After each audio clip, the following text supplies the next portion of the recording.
Yes, good evening all.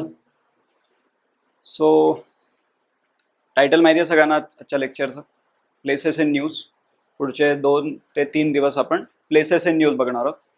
आणि मागचे paper जेव्हा आपण बघितले तर आपल्याला काय दिसतंय तर ठळक मी ते तुम्हाला जी फाईल पाठवलेली आहे त्याच्यामध्ये एक 5 प्रश्न तरी म्हणजे डायरेक्टच आहेत.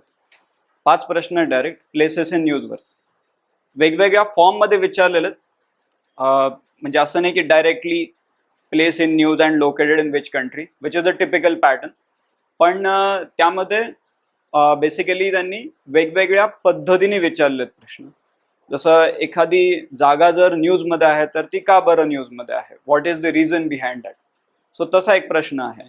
त्यानंतर मग 2-3 जागा दिल्या. एक तर तसाही प्रश्न आहे की असे 2-3 जागांचे नावं दिलेले आहेत आणि या सगळ्या जागा कोणत्या तरी एका कारणामुळे न्यूजमध्ये आहेत. सो ते कारण काय. सो असा पण एक प्रश्न त्यामध्ये आलेला आहे. सुरुवातीलाच ते प्रश्न सगळे टाकलेले आहेत त्यामध्ये. आणि बाकी मग नॉर्मल पॅटर्न जो आहे किंवा place in news and it is in which region, तो एक पण तशा प्रकारचा प्रश्न आहे. आणि place in news and why it is in news, reason काय, तसं मॅच दी फॉलोविंग किंवा पेअरचा प्रश्न. And obviously that only 1 only 2 त्या पॅटर्ननी त्यांनी तसे सगळे प्रश्न विचारलेले. सो आपल्याला मग एक्झॅक्टली काय करायचं आहे तर पॅटर्न आपला एक फिक्स पॅटर्न असणार आहे. त्याच्याने आपण प्रत्येक प्लेसला तिथे स्टडी करणार आहोत. पहिले तर एखादी जागा का बरं न्यूजमध्ये आहे त्याबद्दल पहिले तुम्हाला त्यामध्ये मेन्शन केलेलं असणार आहे. त्यानंतर some associated facts with that particular place, the basic thing like एखादी जागा कोणत्या देशामध्ये आहे किंवा त्या जागेच्या आसपास अशा कोणते कोणते महत्त्वाचे जॉग्राफिकल फीचर्स आहेत, तो एक भाग. किंवा ती जागा कशामुळे न्यूजमध्ये होती ते तर सुरुवातीलाच येऊन जाईल. And apart from that if any particular national park is in news, जसं आता त्यात कांगेर व्हॅलीचं टाकलेलं आहे, किंवा एखादं नॅशनल पार्क न्यूजमध्ये आहे किंवा एखादं टायगर रिझर्व न्यूजमध्ये आहे, तर what are the important geographical features around that particular national park और टायगर रिझर्व. म्हणजे जवळपास एखादा धबधबा असेल तर तो, किंवा एखादा आसपास एखादी नदी वाहती आहे, तर तशा प्रकारच्या गोष्टी पण आपल्याला यामध्ये बघाव्या लागणार आहेत. Okay, so let's start with this. ती फाईल सगळ्यांनी ओपन करा.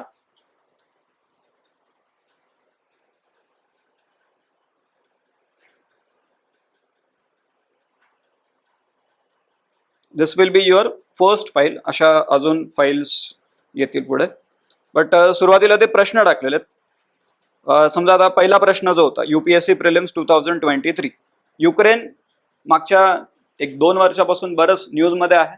And it was quite obvious kind of thing की ते प्रश्न विचारतील आणि त्यांनी विचारला पण. किंवा एक कंट्री जी न्यूजमध्ये आहे तर त्या कंट्रीच्या आसपास कोणत्या कोणत्या कंट्रीज आहेत. Now that is a quiet obvious kind of question. तसं त्यांनी ह्या आधी 2022च्या प्रिलिम्समध्ये अफगाणिस्तानबद्दल विचारला होता किंवा अफगाणिस्तानला बॉर्डरिंग कंट्रीज कोणत्या कोणत्या आहेत. सो तसं त्यांनी युक्रेनबद्दल विचारलं. द ओनली पार्ट इज की या क्वेश्चनमध्ये तुम्हाला स्पेसिफिकली ते कंट्रीज माहिती असणं गरजेचं होतं. Otherwise it was again quite tricky kind of question जर एक्झॅक्टली आपल्याला नावं जर माहिती नसतील. सो हा एक प्रश्न होता. We will see the pattern only. Then दुसरा खाली प्रश्न दिलेला आहे, which one of the following country has been suffering from decades of civil strife and food shortage and was in news in the recent past for very severe famines. कोणती country आहे जे recently फॅमाइन्समुळे न्यूजमध्ये होती. आता अशा प्रकारचा प्रश्न त्यांनी ह्याच्या आधीही विचारलेला. जसं त्यांनी विचारलेलं which is known for famines as well as riots. कोणती अशी कंट्री आहे की नोन फॉर म्हणजे in famous for famines and riots. So त्यामध्ये मग 2018 मधला प्रश्न होता की त्याच्यात त्यांनी ते सुडान आणि आपलं जे येमेन आहे, साऊथ सुडान आणि येमेन, सो त्या कंट्रीज त्यामध्ये होत्या. So that was also one more question की जो अशा प्रकारे विचारला गेलेला आहे. देन तिसरा जो प्रश्न आहे तो तर म्हणजे टिपिकल पॅटर्न त्यांचा होता, किंवा reasons often mentioned in news and then reason for being in news. एखादं का बरं न्यूजमध्ये आणि त्याचं कारण काय न्यूजमध्ये असण्याचं, तो एक प्रश्न होता. देन त्याच्या खाली area of conflict mentioned in news and then country where it is located. Now this is a pattern which already they have followed. वरती जे सांगितलेलं होतं reason for being in news वाला जो क्वेश्चन होता, that was not a routine type of question, but त्याच्या खाली जो प्रश्न दिलेला होता डॉनबॅस, काचीन, टायग्रे, सो हे कुठे आहेत, एक्झॅक्टली एरिया कोणता आहे, सो तो प्रश्न या आधीही त्यांनी बऱ्याच वेळेस अशा प्रकारे विचारून झालेले प्रश्न ते. आणि पाचवा जो त्यामधला होता किंवा हे सगळे नावं दिलेले होते, Chad, Guinea, Mali and then Sudan, आणि हे सगळे कोणत्या एका कारणामुळे न्यूजमध्ये आहेत, ते कारण काय. So this is also one type of question they have asked. तर आपल्याला हे पॅटर्न इथपर्यंत कळते किंवा कोणत्या कोणत्या प्रकारचे प्रश्न ते विचारतात. Now for the last 1.5 years कोणत्या कोणत्या जागा न्यूजमध्ये आलेल्या आहेत त्या आपल्याला बघणं गरजेचं आहे. मागच्या 1 ते 1.5 वर्षामध्ये काय काय झालेलं, जसं कुठे व्होल्कॅनो इरप्ट झाला असेल तर ते आपल्याला बघावं लागणार, किंवा कुठे पॉलिटिकल डिस्प्यूट्स चालू आहेत त्यामुळे एखादी जागा न्यूजमध्ये आहे, किंवा एखाद्या भागामधली इकोसिस्टम डॅमेज झालेली आहे and because of that particular place और any particular geographical area is in news. जसं एखादं समजा आपण म्हणलं तलाव जो आहे तो ड्राय झालाय, किंवा एखादा समुद्र जो आहे तो ड्राय होतोय, वॉटर बॉडी ड्राय होतीये, सो अशा प्रकारच्या गोष्टी आपल्याला तिथे बघाव्या लागतील. जसं ते लेक टिटिकाका एक आहे साऊथ अमेरिकेमध्ये, Lake Titicaca, and that is having a lot of impact because of changing climate, किंवा तिथे अल्टिमेटली त्या भागामध्ये तो लेक जो आहे तो ड्राय होत चाललेला आहे. And the issue is it is the only source of water for people living in that area. जगातला सगळ्यात उंचावरचा हायेस्ट आपण जे म्हणतो ना लेक, सो तशा प्रकारचा तो साऊथ अमेरिकेमधला लेक आहे. So in that case you need to know all such places की जिथे असे इश्यूज सुरू आहेत, एन्व्हायरमेंट रिलेटेड काही प्रॉब्लेम झालेले आहेत, किंवा एक आपण म्हणलं तो एक भाग तर झालाच, किंवा काही स्पेसिफिक एरिया, जसं you need to know what is happening in let's say South China Sea, की तिथल्या कोणत्या एखाद्या आयलँड्स वगैरे न्यूजमध्ये असतील तर ते आपल्याला माहिती पाहिजे. किंवा इन जनरल जगामध्ये ज्या सगळ्या वॉटर बॉडीज आहेत, मेडिटेरेनियन सी, ब्लॅक सी, त्यानंतर मग तुमचं रेड सी, हे जे महत्वाचे जे समुद्र आहेत त्याच्या आसपास कोणते कोणते देश आहेत हे तर आपल्याला माहिती असलं पाहिजे. बिकॉज जरी न्यूजमध्ये नसलं तरीही हे माहिती पाहिजे, कारण आपल्या समोर नाही येतं डायरेक्टली समजा एखादी गोष्ट, किंवा हे मी तर नाही वाचलं म्हणजे न्यूजमध्येच नव्हतं असं होणार नाही. ऍक्च्युली हा जो भाग आहे कंटिन्युअसली कोणत्या ना कोणत्या कारणामुळे न्यूजमध्ये राहणं, right. So in that case we need to be aware of all these things. आणि मग त्याच सिरीजमध्ये आता आपण हे सुरू करू. पहिली प्लेस त्यामध्ये दिलेली आहे Pantanal wetland. Pantanal wetland and why this is in news, तर एक न्यूजपेपरचं कटिंग खाली अटॅच केलेलं आहे. Why this Pantanal wetland is in news, कारण इथे या भागामध्ये काही फॉरेस्ट फायर इन्सिडेन्सेस बघायला मिळालेले. Forest fire incidences, the title was out of control fire endanger wildlife in Brazil's Pantanal wetland. So ब्राझीलच्या भागामध्ये आहे, बातमीवरून पहिले तर ते कळतंय. किंवा Pantanal wetland it is located in this region of Brazil and this area is well known for its biodiversity. Wetland आहे, even this is your UNESCO world heritage site. तर आता इथे झालं असं की फॉरेस्ट फायर्स बघायला मिळालेले. एक 3 ते 4 वर्ष आधी तिकडे अमेझॉन रेन फॉरेस्टचा जो भाग आहे तिथे मोठ्या प्रमाणात फॉरेस्ट फायर बघायला मिळालेल्या होत्या. किंवा इथून थोडंसं वरती गेलो, ब्राझीलमध्ये झालं, पण थोडं अजून वरती गेलो नॉर्थ अमेरिकेमध्ये, in the region of California, you get to see a lot of forest fire incidences कॅलिफोर्नियाच्या भागात पण. सो जिथे जिथे असे फॉरेस्ट फायरचे केसेस होत आहेत ते भाग आपल्याला एक प्रकारे ट्रॅक करत राहणं गरजेचं आहे. कारण जिथे फॉरेस्ट फायर होणं म्हणजे काय साधी गोष्ट नाही, की त्या भागामध्ये जी बायोडायव्हर्सिटी आहे त्याच्यावरती खूप खूप ऍडव्हर्स इम्पॅक्ट त्यामुळे होणार आहे. सो पॅन्टनल वेटलँड सोबत हे असंच होत आहे. आता याच्याबद्दल काही फॅक्ट्स खाली दिलेले आहेत. पहिलं तर काय, it is world largest tropical wetland area. Pantanal जगातला सगळ्यात मोठा ट्रॉपिकल वेटलँड एरिया आहे हा.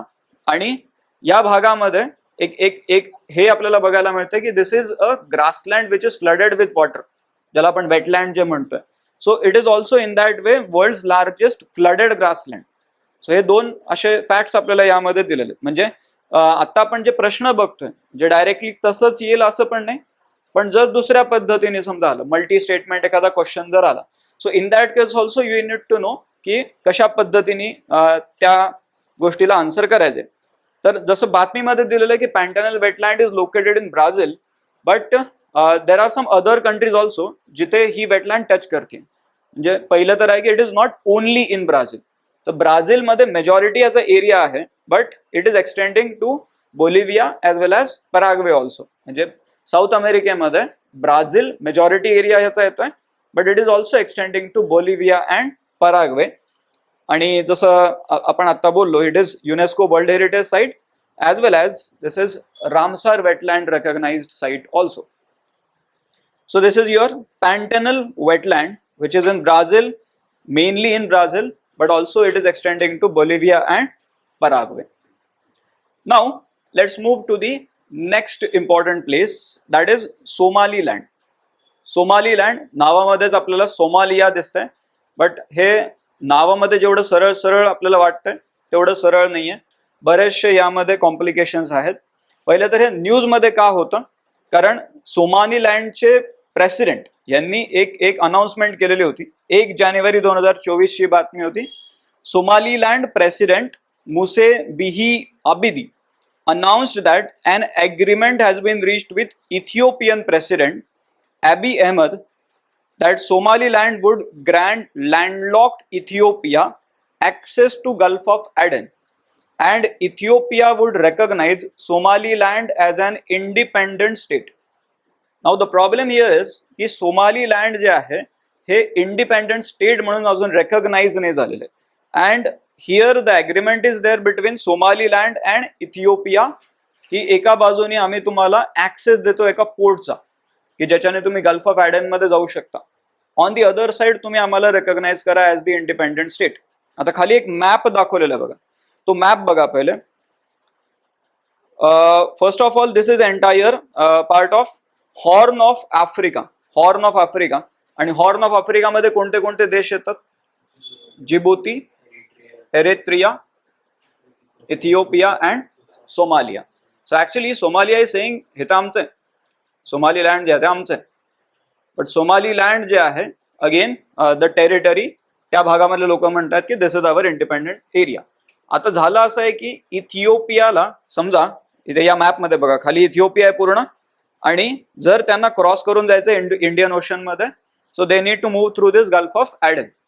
इथिओपिया पासून गल्फ ऑफ ॲडनला जायसाठी तर तो ऍक्सेस जो आहे तो या ॲग्रीमेंट नुसार त्यांना मिळेल. In return Ethiopia will say that Somaliland is independent state. आता इथे एक येलो कलरनी हायलाइट केलेला एक पोर्ट दाखवलेलं आहे त्या मॅपमध्ये, दॅट इज बर्बेरा. सो हे पोर्ट आहे ज्याचा ऍक्सेस त्यांना मिळणार, आणि अल्टिमेटली मग तिथून ते एक प्रकारे through Gulf of Aden Indian Ocean मध्ये जाऊ शकतील. So this Berbera port it is located in this region of Somaliland, आणि हे पोर्ट पण त्यामुळे न्यूज मध्ये तिथे आलेलं आहे. सो या सोमालीलँड बद्दल काही गोष्टी आपल्याला ज्या माहिती पाहिजे. First of all this is officially known as Republic of Somaliland, आणि जसं आपण आता बोललो की जास्त याला कोणी रेकग्नाइज नाही केलेलं, this is unrecognise state in the Horn of Africa. आणि इंटरनॅशनल लेवलवरती प्रत्येक देश काय म्हणतोय तर हे तर सोमालियाचा भाग आहे. सो डेज्युअर म्हणजे काय, by default this is region of Somalia only. So international लेवलवरती हे सोमालियाचा भाग समजलं जात आहे, बट सोमालीलँड मधल्या लोकांचं म्हणणं आहे की we are independent Republic of Somaliland. So आता इथे झालं असं आहे की अल्टिमेटली हा रिजन एवढा का महत्वाचा आहे, because through this region if you are moving through this region you are getting access to water. आणि या रिजन मध्ये ओव्हरऑल या रिजन मध्ये पाण्याचा ऍक्सेस मिळणं खूप महत्वाचं आहे. द गल्फ ऑफ ॲडन नेमकं कुठे येतंय माहितीये? गल्फ ऍक्च्युली ॲडन हे पोर्ट कुठे आहे, कोणत्या देशामध्ये आहे Aiden port? Yemen. Exactly correct, Yemen.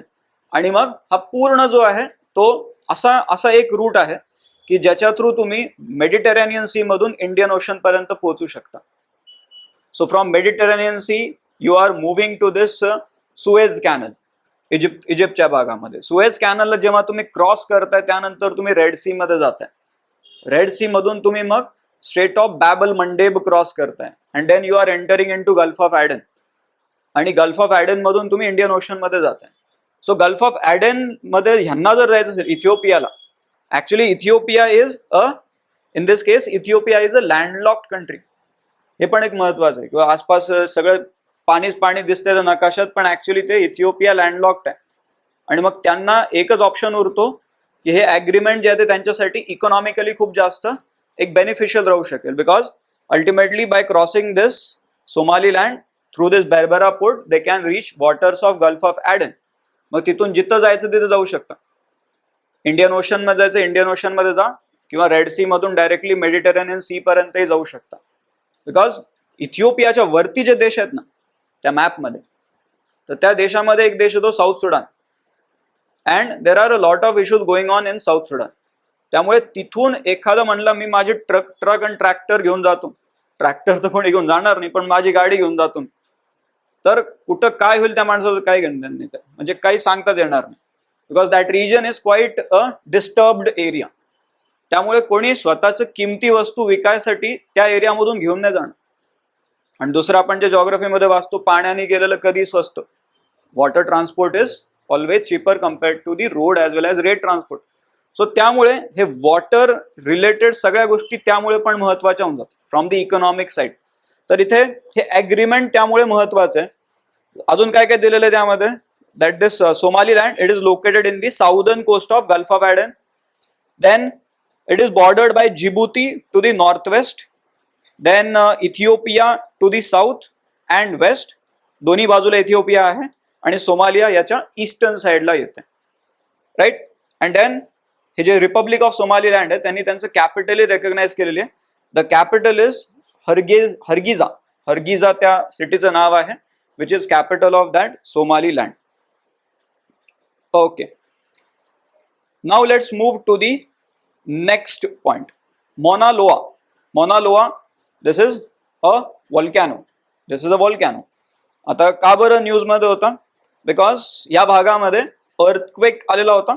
Earthquake hits Mauna Loa volcano on Hawaii's big island.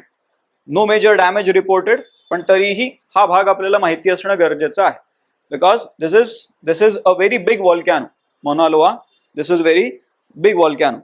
आता हे हवाई आयलँड जे आहे, this is under the administrative control of USA. Hawaii island कोणत्या ओशन मध्ये येते? Indian ocean, Pacific ocean, Atlantic ocean? It is Pacific ocean, right. So Pacific ocean मधलं हे island आहे, पॅसिफिक ओशन. अँड या भागामध्ये टोटल बरेचसे वोल्कॅनिक रिजन्स आहेत within this island of Hawaii.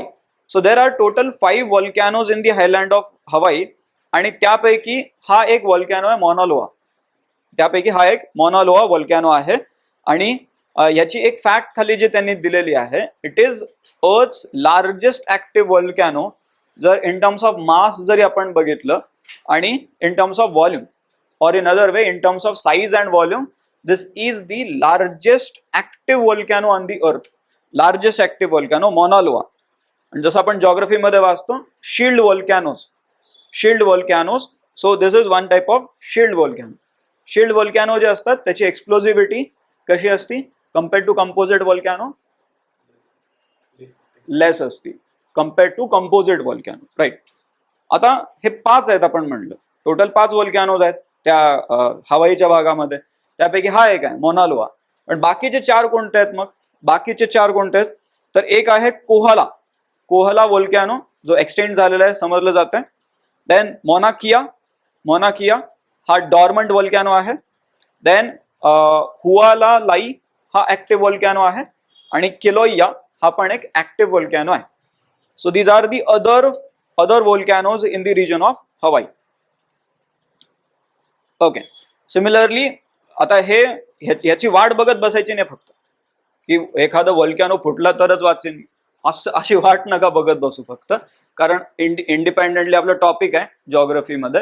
So you need to know all these volcanoes, like where is Mount Vesuvius, where is Mount Krakatoa, त्यानंतर where is this mount तुमचं जे Etna Sicily मधला तो. So हे वेगवेगळे वॉल्कॅनिक mountains माहितीच पाहिजे आपल्याला. एक एनडी, अजून एक ते अमेरिकेमधलं एकदा त्यांनी विचारलं होतं की USA मधला एक वॉल्कॅनिक माउंटेन आहे, तो एक प्रश्न त्यांनी विचारला होता. आणि जोड्या लावायला तर बऱ्याचदा विचारलेले की ताल वॉल्कॅनो कुठं आहे, फिलिपाईन्स मधला तो. असे बरेचसे जुने प्रश्न जर बघितले, बरेचसे त्या पॅटर्नचे ऑलरेडी विचारले गेलेले आहेत. बट तरी हे न्यूज मध्ये आलं होतं म्हणून ऍड केलं. आता पुढची बातमी होती ह्या किनमेन आयलँड बद्दलची. आता किनमेन आयलँडचा प्रॉब्लेम असा आहे की तैवान मधला आयलँड आहे, पण चायनाच्या कोस्ट पासून बरंच जवळ आहे. त्यामुळे अर्ध्या वेळेस तर तैवानच्या लोकांना तीच भीती राहते कधी येतील चायनाचे लोक. एवढ्या जवळ आहे म्हणजे it can be seen from the coast of China. तर हे किनमेन आयलँड आहे आणि बऱ्याचदा मग ते चायनाचे जहाज त्या किनमेन आयलँडच्या भागामध्ये तिथे स्पॉट केल्या जातात आणि कंटिन्युअसली तर तिथल्या भागातले लोक थ्रेटन्ड राहतात because of this type of closeness. So Kinmen island, why this is in news? Because there are tensions high in the waters of Taiwan Island, visible from China's shore. But for locals, the life goes on. Locals तिथे जे आहेत त्यांच्यासाठी ते आता normal गोष्ट झालेली आहे. But we need to know what is the Kinmen Island. त्याचे तिथले काही छोटे छोटे डिटेल्स आहेत. जसं किनमेन या शब्दाचा अर्थ काय होतो तर चायनीज भाषेमध्ये त्याला गोल्डन गेट म्हणतात. कधी कधी क्विमॉय नाव पण त्याचं वापरलं जातं आणि this is under the governance of this तैवानलाच रिपब्लिक ऑफ चायना म्हणतात. दोन आहेत, एक Republic of China that is Taiwan and People's Republic of China म्हणजे तो China. So this is governed as a country by Republic of China that is Taiwan and it is located at the south eastern coast of People's Republic of China. South eastern coast of People's Republic of China म्हणजे एक प्रकारे हे island आहे. त्यानंतर China, this is the island. Then here above you are having China. So this is separated by China from one bay. त्याचं नाव आहे Xiamen bay. So this Kinmen island is separated from China by this Xiamen bay.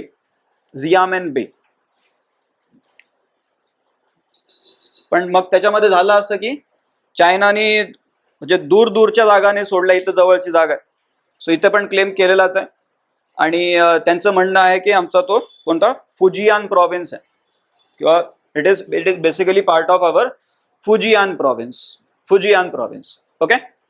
So this is the claim bye China. PRC is claiming that Kinmen as a part of its own Fujian province.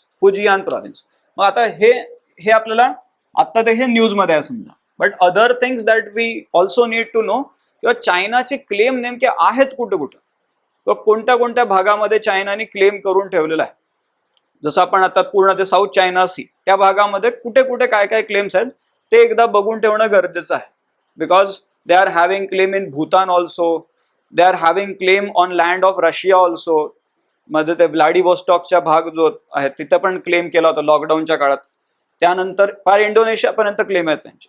किंवा इंडोनेशियामध्ये स्प्रॅटली island ते समजा मध्ये झालं आणि एकदम खाली Indonesia म्हणते की आमचं आहे आणि ते एक आयलँड पण आहे तुमच्या ॲटलासमध्ये ते दिलेलं पण असेल. So they are having claim. आपण काय करू पुढच्या लेक्चरमध्ये ते एक सगळं एका लिस्टमध्ये बघून घेऊ नेमकं आहेत कुठे claim. But different claims are there and we need to know what are these different claims. पण हे आपल्याला माहिती पाहिजे. This is your Kinmen island जे ऑफिशियली तर तैवानच्या भागामध्ये कन्सिडर होते but China is claiming it. त्यानंतर हे बे आणि गल्फ, आता गल्फ ऑफ ॲडन म्हणलं किंवा झियामेन बे. सो बे गल्फ यामधला एक डिफरन्स हे आपल्याला तिथे माहिती असलं पाहिजे किंवा व्हॉट इज बे अँड व्हॉट इज गल्फ. ठीक आहे. चालेल. आता नेक्स्ट पॉइंट बघू. मेयॉट आयलँड यामध्ये फक्त तुम्हाला यामधून स्टॅटिक मध्ये काय बघायचंय ते पण सायमल्टेनियसली सांगत जातो. फक्त त्याच्यामध्ये आतमध्ये जायला नको. आता आपण पहिले पूर्ण एक्सटेन्सिव्हली प्लेसेस कव्हर करून घेतलेलं बेटर आहे. ठीक आहे. Mayotte island, next one is Mayotte island. आणि हा हे तैवानचा भाग आहे. तैवानच्या खाली काय येणार आहे फिलिपाईन्स. सो तैवान आणि तिथून खाली फिलिपाईन्स आहे. Then in between you are having that strait called Formosa Strait आहे तो मध्ये. सो फॉर्मोसा स्ट्रेट इथून खाली Formosa, this is Formosa Strait आणि मग इथून पुढे हे सगळं खाली फिलिपाईन्स. फिलिपाईन्सची कॅपिटल काय? Manila. It is capital of Philippines. Right. इथे पण एक व्हॉल्कॅनो आहे, तो लुझॉन नावाचा, लुझॉन आयलँड वरती volcano, Luzon. And this is also part of that ring of fire. Pacific मध्ये जे रिंग ऑफ फायर जे आहेत सगळे व्हॉल्कॅनो तिथे सापडतात, सो त्याचा तो भाग पण आहे. Okay, now let see this Mayotte island. Mayotte island हे का बरं न्यूज मध्ये आहे? बिकॉज फ्रान्सनी एक इमिग्रेशन पॉलिसी आणलेली आहे for controlling the level of immigration here. आणि त्यामुळे या आयलँडमध्ये बरेचसे एक ॲम्बिग्विटीज या भागामध्ये तयार झालेले आहे. France decision to scrap the birth right citizenship on the Indian Ocean island sparks of a larger European anxiety over immigration. कारण एकतर काय आहे ना की हा भाग जो आहे या भागामध्ये हा म्हणजे हा नाही पण तो आपला मेयॉट आयलँड वाला, सो त्या भागामध्ये एकतर काय आहे ना की that is quite attracted place because of its level of development for the immigration. म्हणजे बरेचसे लोक तिथं ना मायग्रेट करतात. आणि मग तो भाग ऍक्च्युली कोणाच्या कंट्रोलमध्ये आहे? तर फ्रान्सच्या कंट्रोलमध्ये आहे. इंडियन ओशनमध्ये पण तो फ्रान्सच्या कंट्रोलमध्ये. आणि मग फ्रान्सचं असं म्हणणं आहे की we want to control the immigrants in this area. So त्यामुळे ती पॉलिसी तिथे एक प्रकारे आणली गेलेली आहे. सो मेयॉट आयलँड मग नेमकं हे कोणाचं रिजन आहे? फ्रान्सचं रिजन आहे. बट ऍक्च्युली हे फ्रान्सच्या आसपासही लोकेटेड नाही. जसं आपण ते वाचतो ना रियुनियन आयलँड, फ्रान्सचा आयलँड मॉरिशियसच्या जवळ. सो तसे त्याच भागामध्ये हे आपल्याला मेयॉट बघायला मिळतं, Mayotte island. So first of all खाली एक मॅप दिलेला आहे, तो मॅप बघा. यामध्ये तुम्हाला ते सगळे ईस्टर्न आफ्रिकन कंट्रीज दिसत आहेत. केनिया, टांझानिया, देन मोझाम्बिक, हे सगळे कंट्रीज दिसत आहेत. In between this Mozambique Channel is there जे सेपरेट करते मादागास्करला. सो मोझाम्बिक आणि मादागास्कर मध्ये ते मोझाम्बिक चॅनल आहे. आणि मग तिथून वरती जर बघितलं आपल्याला तो कोमोरोज नावाचा एक आयलँडचा भाग दिसतो. Comoros is actually this archipelago. It is a group of islands Comoros. आणि त्या आर्किपेलॅगो मधलं एक आयलँड आहे दिस मेयॉट आयलँड. सो कोमोरोज आर्किपेलॅगो मधलं एक आयलँड येते मेयॉट आयलँड. त्यानंतर त्याच मॅपमध्ये तुम्हाला वरती सेशेल्स दिसतंय, सेशेल्स. देन खाली रियुनियन दिसतंय फ्रान्सचं. त्याच्या थोडंसं वरती मॉरिशियस दिसतंय. देन मॉरिशियसच्याच कंट्रोलमध्ये ॲगालेगा आयलँड आहे, जे एक 2 ते 3 वर्ष आधी न्यूजमध्ये पण असायचं बरंच, ॲगालेगा आयलँड. आणि ऍक्च्युली हा अशाच प्रकारचा मॅप UPSCने एका प्रिव्हियस इयर क्वेश्चन मध्ये दिलेला होता. जुना प्रश्न होता पण मॅप दिला होता, डायरेक्ट मॅप दिलेला होता. आणि असे 1, 2, 3, 4 असे 4 आकडे दिलेले होते. आणि तुम्हाला सांगायचं होतं 1 ला काय, 2 ला काय, 3 ला काय. सो असं त्यामध्ये प्रश्न आलेला आहे. सो हे जे मेयॉट आयलँड आपण जे बोलतोय, it is actually this part of Comoros archipelago and it is a region of France. It is located in the northern part of Mozambique Channel in the Indian Ocean off the coast of southeastern Africa, and it is between northwestern part of Madagascar and northeastern part of Mozambique. Or in one way असं आपण त्याला समजून घेऊ शकतो की Madagascar आणि मोझाम्बिकच्या मध्ये कोमोरोज आर्किपेलॅगो आहे आणि त्यामध्ये हे मेयॉट आयलँड येते. Now the island it is the most prosperous territory in this Mozambique channel. आणि त्यामुळे मोठ्या प्रमाणात लोक या भागामध्ये इमिग्रेट करतात. So that is also one reason की ते न्यूजमध्ये होतं. आता हे कोमोरोज आर्किपेलॅगो एकदा बघून घ्यावं लागेल, कोमोरोज आर्किपेलॅगो, बिकॉज त्यामधलं सगळ्यात जुनं जे आयलँड आहे ते मेयॉट आयलँड आहे. So this Comoros archipelago, this is a volcanic island which is situated off the south eastern coast of Africa. म्हणजे ते लोकेशन आपल्याला दिसतंच आहे यामध्ये की south eastern coast of Africa. So त्या भागामध्ये आपल्याला ते कोमोरोज आर्किपेलॅगो बघायला मिळतो. And this is located to the east of Mozambique and north west of Madagascar. असं ते पूर्ण कोमोरोज आर्किपेलॅगो आहे. आता कोमोरोज एक वेगळी कंट्री पण आहे. So Union of Comoros. आणि एका बाजूला Comoros which is part of that archipelago. But at the same time, this Mayotte is also part of that archipelago. So the islands, the Comoros archipelago, the islands are politically divided between Union of the Comoros, which is a sovereign country, and then Mayotte, which is an overseas department or overseas region of France. So हे Mayotte जे आहे, the point is की हे overseas region आहे तुमच्या फ्रान्सचा. Okay, आता तो जो क्वेश्चन विचारला होता त्यामध्ये अजून एक जागा त्यांनी दिलेली होती, तो जो मॅप त्यांनी दिलेला होता, Socotra. Socotra island, it is in the Indian Ocean, but it is belonging to which country? It is Yemen. Socotra island, त्या प्रश्नामध्ये त्यांनी सोकोट्रा पण एक मेन्शन केलेलं होतं. ऍक्च्युली हा जो नकाशा आहे दिलेला, त्याचं थोडंसं वरती, जे दिसत नाहीये त्याच्या थोडंसं वरती पाण्यामध्ये ते तुमचं सोकोट्रा असणार आहे. Okay, then there is one more volcano which erupted, that is Mount Zhao. Mount Zao हा वोल्कॅनो कुठे आहे तर this is in Japan. Strato volcano or layered वोल्कॅनो in Japan. आता एकतर वोल्कॅनो आहे तर वोल्कॅनोचा क्रेटर असतो आणि त्यामध्ये पाणी जर भरलं त्याला आपण क्रेटर लेक म्हणतो. So there is this crater lake of mount जाओ, ज्याचं नाव आहे ओकामा, ज्याला 5 कलर पॉन्ड पण म्हणतात. थोडीशी एक विचारले जाण्यासारखी फॅक्ट राहू शकेल. 5 कलर पॉन्ड म्हणतात त्याच्या क्रेटर लेकला. आणि का तर डिपेंडिंग ऑन दी वेदर, जसं वेदर बदलतंय याच्यामधल्या जे पाण्याचा कलर जो आहे तो चेंज होत आहे. And mostly this happens because of the micro organisms that are present or aquatic micro organisms that are present in that water. किंवा जसं पाण्याच्या कॅरेक्टरिस्टिक्स चेंज होतात तसं त्या भागामध्ये पाण्याचा रंग बदलू शकतो. आणि जपान म्हणल्यावरती वेगवेगळे आयलँड्स असतात, ते होन्शू आयलँड, मग होक्कायडो आयलँड, ryushu आयलँड. तर त्यापैकी कुठं आहे नेमकं हे, तर हे जे आहे हे तुमचं होन्शू आयलँड आहे जपानचं. Mount Zao, this is located on the Honshu island of Japan. Okay, now let's move to the next point, Gupteshwar forest. Gupteshwar forest हे कुठं आहे तर ओडिशामध्ये आहे.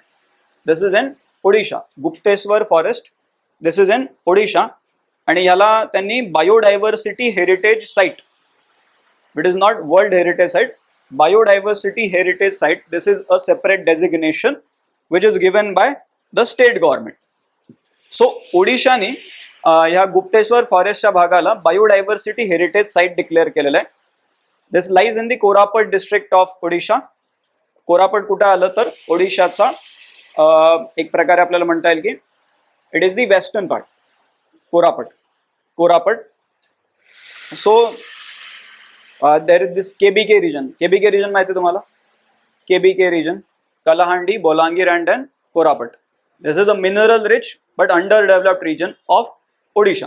आणि ओडिशाचा तो वेस्टर्न पार्ट येतो, म्हणजे जो भाग कुठं असणार आहे तर छत्तीसगडला जो बॉर्डर करत असेल त्या भागामध्ये आपल्याला हे बघायला मिळते Gupteshwar forest. So Odisha declares Gupteshwar in Korapat district as 4th biodiversity heritage site. आता हे जे फॉरेस्ट आहे याच्या आसपासचे काय काय महत्वाचे फॅक्ट्स आहेत ते एकदा बघून घेऊ. पहिले तर या भागामध्ये हे गुप्तेश्वर शिवा टेम्पल आहे, की हे मंदिर आहे त्या भागामध्ये. So forest is adjacent to this Gupteshwar Shiva temple in this Dondrakhol reserve forest which is under Jeypore forest division in Odisha. आता हे प्रत्येक शब्द हे लक्षातच ठेवायचे असं पण नाहीये, पण फक्त एवढं तरी क्लॅरिटी राहू द्या की ओडिशामध्ये आहे. अर्लियर स्टेट गव्हर्नमेंट, कारण बातमीमध्ये काय लिहिलंय की 4थी जागा नाही, this is the 4th biodiversity heritage site.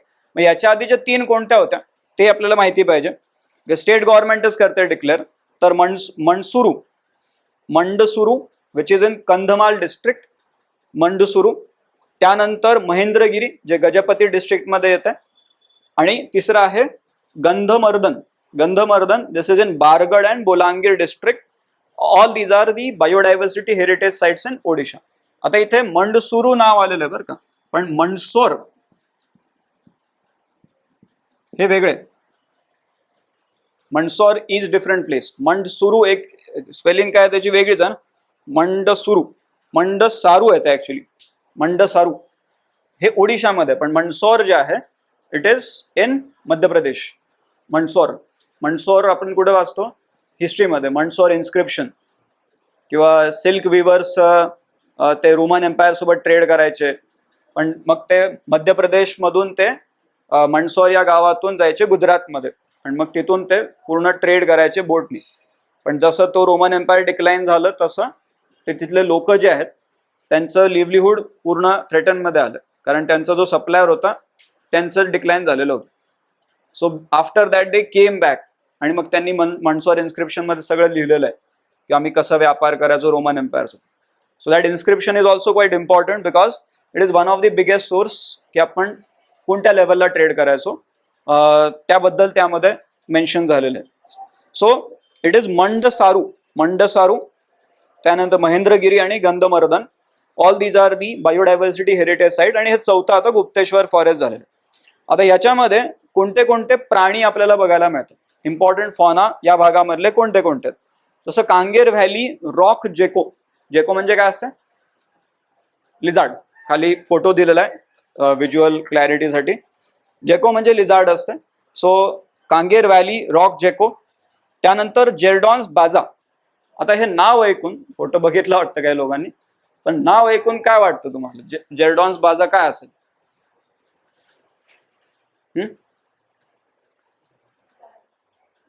काय? बाज. ओके, सो पक्षी आहे. ओके, येस येस, पक्षी आहे. अजून ते जेरडॉन कोर्सर नाव ऐकलं तुम्ही? जेरडॉन कोर्सर आंध्र प्रदेश मधला पक्षी आहे, endemic to Andhra Pradesh. So Jerdon म्हणलं की पक्षी आहे. त्यानंतर दुसरं लिहिलेलं नाव मलबार ट्रॉगॉन काय आहे? Malabar ट्रॉगॉन.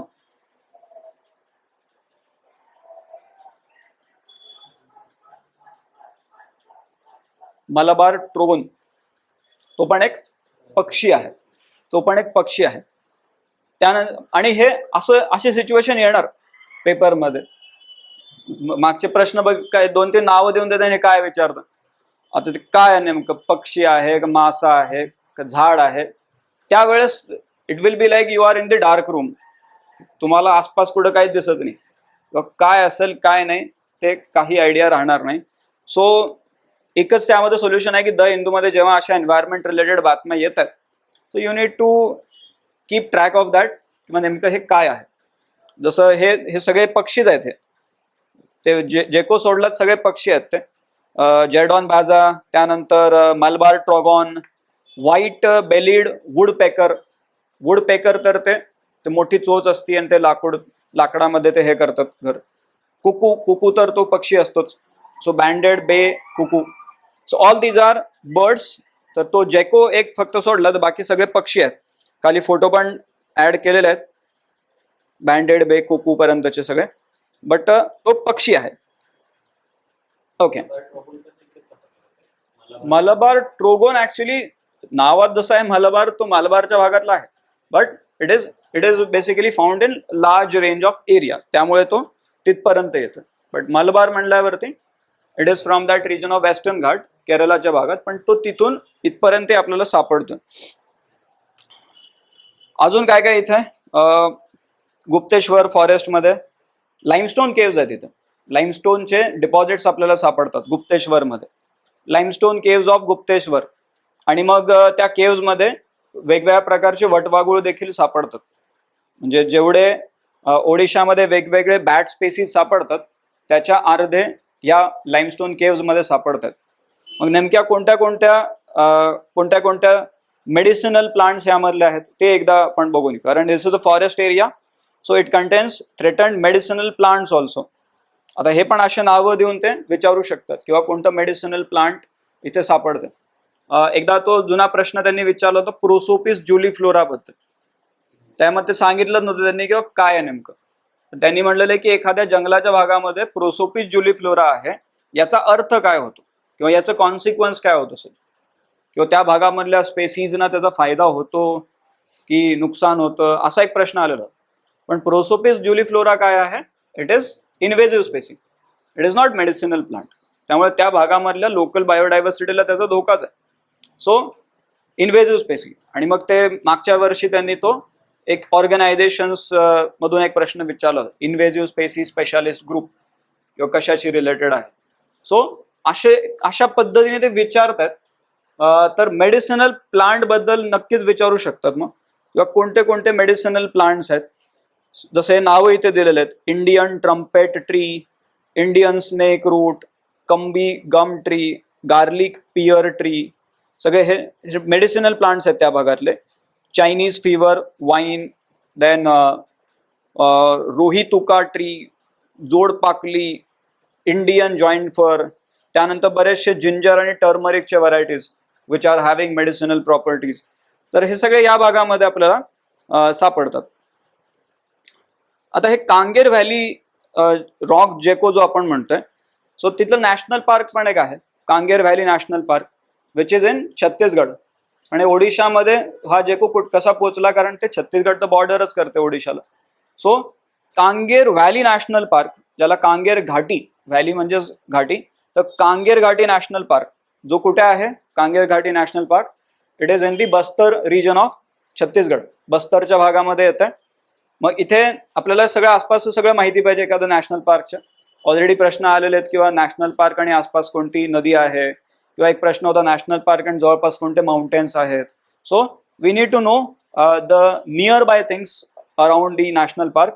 So Kanger valley national park, it is extending from Tirathgarh waterfall in the west. म्हणजे याच्या वेस्टर्न साईडला नॅशनल पार्कच्या जवळ एक धबधबा आहे, Tirathgarh waterfall, it is in the west. And then Kolab river is there, Kolab river, it is in the east. म्हणजे ज्या साईडला ओडिशाची बाउंड्री आहे त्या भागामध्ये ते कोलाब रिव्हर आहे. तर हे दोन त्याचे एक्सटेंड झाले त्या कांगेर व्हॅली नॅशनल पार्कचे. एक आहे तीरथगड वॉटरफॉल आणि दुसऱ्या बाजूला कोलाब रिव्हर आहे. आता हे नाव कांगेर व्हॅली, व्हॅली कशाची असते, एखाद्या नदीची व्हॅली असते, रिव्हर व्हॅली. तो कांगेर एक नदी आहे ऍक्च्युली. हे नाव कांगेर जे आहे हे नदीवरून आलेलं आहे. So it derive it's name from the Kanger river which is flowing through this Kanger valley national park. छत्तीसगडमध्ये ते जगदलपूर जे शहर आहे, it is near by this Kanger valley, 30 किलोमीटरला येते जगदलपूर. देन या भागामध्ये नेमके कोणत्या कोणत्या स्पेसीज सापडतात, तर छत्तीसगडचा जो स्टेट बर्ड आहे, छत्तीसगडचा state bird, that is Bastar hill myna, state bird of Chhattisgarh. So it is also found in this region of Kanger valley national park. Okay, right. नाव अजून पण यामधल्या काय काय डिटेल्स आहेत खाली दिलेल्या आहेत. जगदलपूर, त्यानंतर बस्तर हिल मैना which is state bird of Chhattisgarh. बऱ्याच वेळेस एखादा असा प्रश्न पण 2020च्या प्रिलिम्समध्ये आलेला आहे, किंवा एखाद्या रिव्हर बेसिनच्या भागामध्ये कोणते नॅशनल पार्क किंवा वाईल्ड लाईफ सँच्युरी सापडतात. जसं त्यांनी विचारलं होतं 20 मध्ये कावेरी रिव्हर बेसिनचं, किंवा कावेरी रिव्हर बेसिनच्या भागामध्ये कोणते कोणते नॅशनल पार्क किंवा वाईल्ड लाईफ सँच्युरी सापडतात. तसं हे कोणत्या रिव्हर बेसिनच्या भागामध्ये येते, तर it is part of Godavari. So हे जे आहे overall the national park is in the catchment of Godavari river. Godavari river. गुप्तेश्वरच्या भागामध्ये लाईमस्टोन डिपॉझिट्स आपण बोलत होतो, तशा प्रकारचे लाईमस्टोनचे डिपॉझिट्स आपल्याला ह्या कांगेर व्हॅली नॅशनल पार्कच्या भागामध्येही बघायला मिळतात. आणि मग सगळे ते लाईमस्टोन म्हणल्यावरती लाईमस्टोनचे केव असतात. जसं आपण जॉग्रफीमध्ये ते सिंक होल, युवाला, असे वेगवेगळे ते टर्म्स जे बघतो. सो हे इथे पण आपल्याला लाईमस्टोनचे केव्स बघायला मिळतात. मग त्याचे नावं पण आपल्याला विचारले जाऊ शकतात, किंवा हे कोणत्या भागामधले केव्ज आहेत. कांगेर व्हॅली नॅशनल पार्क मधले कोणते केव्ज आपल्याला इथे दिलेले, कोटामसार केव, त्यानंतर कैलाश केव, दंडक केव आणि देवगिरी केव, हे 4 नावं त्यामध्ये आपल्याला दिसतात. लाईमस्टोन केव्ज आहेत हे कांगेर व्हॅली नॅशनल पार्क मधले. कोटामसार, कैलाश केव, दंडक केव and Devgiri cave. Okay, now let's move to the next important place in news, that is Kawal tiger reserve. आता हा जो कावल टायगर रिझर्व म्हणजे कुठं आलं, तेलंगणामध्ये आलं. आणि त्याला थोडंसं वरती आता तेलंगणा महाराष्ट्र बॉर्डर आहे. सो महाराष्ट्राच्या बाजूने आपण म्हणलं आपल्याकडचं ताडोबा. सो हे दोन्ही मिळून ते काय करतायत, तर ताडोबा अंधारी आणि कावल ह्याला एक प्रकारे कनेक्ट करून एक मोठं कन्झर्वेशन रिझर्व क्रिएट केलं जातं. ताडोबा अंधारी आणि कावलला जोडून ते कन्झर्वेशन रिझर्व. सो त्यामुळे ते न्यूजमध्ये होतं. Telangana state board for wild life during it's meeting on Tuesday, ती जुनी न्यूज होती, has approved a proposal by the forest department to declare the corridor area between Tadoba Andhari Tiger Reserve and Kaval Tiger Reserve as a conservation reserve. आता environment मध्ये आपण ते सगळं जे वाचतो, प्रोटेक्टेड एरिया नेटवर्क तो चॅप्टरच आहे, त्याच्यामध्ये कन्झर्वेशन रिझर्व काय असते, कम्युनिटी रिझर्व काय असते, दोन्हीही कोण डिक्लेअर करते, स्टेट गव्हर्नमेंट जे आहेत त्यांचं त्यामध्ये ऑथॉरिटी राहते. त्यानंतर मग ते सगळेच ते पूर्ण यादीच एकदा बघून घेणं गरजेचं आहे. सेक्रेड ग्रोव्स कोणते कोणते आहेत आपल्याकडे, नॅशनल पार्क, वाईल्ड लाईफ सँच्युरी बघावे लागतील, पण हे पण आपल्याला त्यामध्ये महत्वाचं राहणार. सो त्यामुळे हे दोन्ही न्यूजमध्ये होतं, Tadoba Andhari and then Kawal tiger reserve. तर हे कावल टायगर रिझर्व बद्दल आपण हे बघून घेऊ पहिलं. Kawal tiger reserve, this is located in the north eastern part of Telangana. तेलंगणाच्या नॉर्थ ईस्टर्न पार्टमध्ये येते आणि त्याचं म्हणजे ओव्हरऑलच एक्सटेंड जर बघितलं आपण तर कावल टायगर रिझर्वच्या एका बाजूला गोदावरी रिव्हर वाहते आणि दुसऱ्या बाजूने महाराष्ट्र बॉर्डर आहे. सो तशा रिजन मधला तो भाग आहे. Located in the north eastern part of Telangana, having Godavari river at one side and then Maharashtra bordering on the other side. Government of इंडियाने याला 2012 मध्ये, आधी वाईल्ड लाईफ सँच्युरी असायचं, तर याला 2012 मध्ये टायगर रिझर्व डिक्लेअर केलेलं आहे. And you need to know all the, आता किती 54 झाले असतील, 54 टायगर रिझर्व, ते आपल्याला व्यवस्थितपणे माहिती पाहिजे. जसं आपण आधी बोलत होतो, तो जो कांगेर व्हॅली नॅशनल पार्क आहे, it is part of the Godavari catchment area. This is also part of Godavari catchment area. This Kawal tiger reserve हे पण गोदावरी रिव्हर कॅचमेंटमध्ये येतं. आणि इथे बऱ्याच वेळा असं एखादा प्रश्न आला, थोडंसं ते लॉजिकली त्यामध्ये बघत जावं लागेल आपल्याला, किंवा एखाद्या फॉरेस्ट एरियामध्ये किंवा एखाद्या नॅशनल पार्कमध्ये कोणत्या प्रकारचं व्हेजिटेशन आहे, एखाद्या नॅशनल पार्कमध्ये कोणत्या प्रकारचं व्हेजिटेशन आहे. So this Kawal tiger reserve, it is having dry deciduous type of vegetation. आणि हे जेव्हा आपण तो व्हेजिटेशन टॉपिक वाचतो NCERT मध्ये, नॅचरल व्हेजिटेशन बद्दलचा तो एक पूर्ण नकाशा दाखवलेला आहे, किंवा त्याच्यामध्ये पूर्ण ते कलर कोडिंगनी सांगितलेलं आहे त्यांनी, किंवा कुठं कोणत्या भागामध्ये कोणत्या प्रकारचं जंगल आहे. तर त्याच्यामध्ये आपल्याला हे आपल्या ह्या ज्या फॅक्ट्स आहेत त्या नकाशावरती सुपर इम्पोज करून बघत राहावं लागेल. किंवा कांगेर घाटी म्हणल्यावर कोणत्या प्रकारचं नॅशनल पार्क असेल, म्हणजे आपल्या डोक्यामध्ये वेगळंच कन्फ्युजन नको चालायला, किंवा इथं अल्पाईन फॉरेस्ट असेल का नसेल. सो तेवढी फक्त क्लॅरिटी, किंवा नेमकं इथं काय असेल. ट्रॉपिकल एव्हरग्रीन म्हणलं तर आपल्याला माहिती व्हावं, 3 एरियाज आहेत. एक वेस्टर्न घाट रस्तो, त्यानंतर नॉर्थ ईस्टचा भाग आहे, अंदमान निकोबार आहे, तिथं आपल्याला हे ट्रॉपिकल एव्हरग्रीन फॉरेस्ट बघायला मिळतात. त्यानंतर हे डेसिडियस फॉरेस्ट म्हणल्यावर भारतात सगळ्यात जास्त ते हेच सापडतं, हा पण एकदा प्रश्न विचारून झालेला आहे. So we need to know की एक्झॅक्टली हे फॉरेस्ट कुठे कुठे आहेत, आणि जेणेकरून आपल्याला असं एकदम अचानकच एखादा असा प्रश्न आला तर बाय हॅव्हिंग दी क्लॅरिटी की हे कोणत्या स्टेटमध्ये आहे, त्यानुसार आपल्याला थोडंफार तिथे एक आन्सर पर्यंत पोहोचता येईल. So Kawal tiger reserve, it is having this tropical dry deciduous forest, आणि मेनली या भागामध्ये तुम्हाला हे टीक वूड आणि बॅम्बू हे झाडं बघायला मिळतात. टीक वूड आणि bamboo. Okay, so this is one news. आता नेक्स्ट न्यूज कडे जाऊ. महमुदिया वेटलँड. महमुदिया वेटलँड, आता हा जो भाग आहे हा रोमानियाच्या म्हणजे युरोपच्या भागामध्ये डॅन्यूब रिव्हर डेल्टा, डॅन्यूब रिव्हरचा जो डेल्टा आहे तिथे आपल्याला हे महमुदिया वेटलँड्स बघायला मिळतात. आणि रिसेंटली नॅचरली याला रिस्टोर केलं गेलेलं आहे, म्हणजे वेटलँड्स रिस्टोरेशन प्रोजेक्टच्या अंडर याला रिस्टोर केलं जात आहे. आणि आता world wild life fund for nature म्हणजे WWF यांनी डिमांड केलेली आहे की you should offer protection to Mahmudia wetland which is in Romania's Danube delta. So त्याला एक प्रकारे प्रोटेक्शन प्रोव्हाइड करा, असं एक appeal world wide fund for नेचरने केलेली आहे. तर पहिला मुद्दा तर हा आहे की महमुदिया वेटलँड नेमकं आहे कुठं, तर हे आहे रोमानियाच्या भागात, रोमानिया. आणि मग हे अपील कोणाला केली गेली, world wide fund for nature कडून रोमानियन गव्हर्नमेंटला, तर तुम्ही तुमच्या पॉलिसीमधून एक प्रकारे काय करा तर याला प्रोटेक्ट करा, कारण हे डिग्रेड होत चाललेलं आहे. So wildlife conservation organisation World wild life Fund has urged the Romanian government to classify Mahmudia wetland as a national interest ecological restoration area. म्हणजे ते त्या भागामधलं असं डेझिग्नेशन असते की जेणेकरून तिथे एक प्रकारे काय केलं जावं तर या भागाला प्रोटेक्ट केलं जावं. मग इथे इश्यू काय आहे?